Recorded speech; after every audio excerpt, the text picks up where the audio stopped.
Now, turning to the big trade story of the week, one that could have really serious repercussions for the export-driven South Korean economy, the Japanese government will impose restrictions on the shipment of chip supplies to South Korea starting Thursday amid an ongoing row over a sensitive historical issue.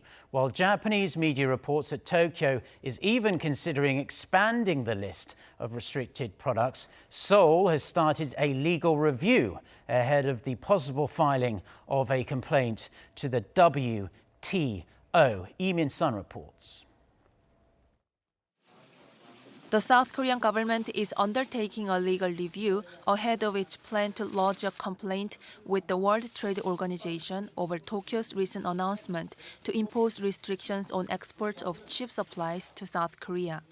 A trade ministry official in Seoul said the review was started as Japan's export restriction is deemed to be in violation of WTO regulations.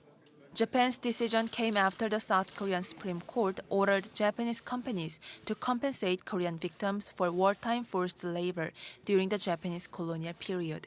The restriction takes effect Thursday on 3 supplies: fluorinated polyamides, photoresist, and etching gas.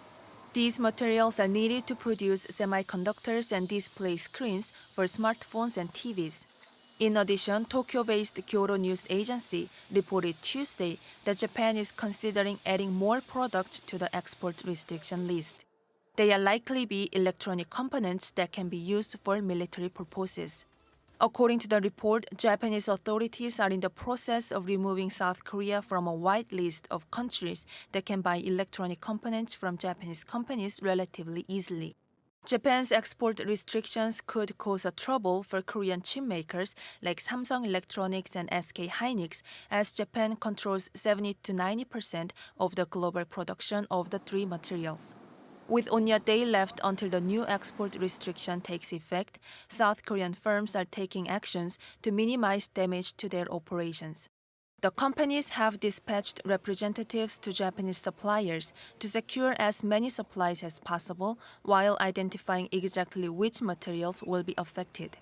Lee Min-sun, Arirang News.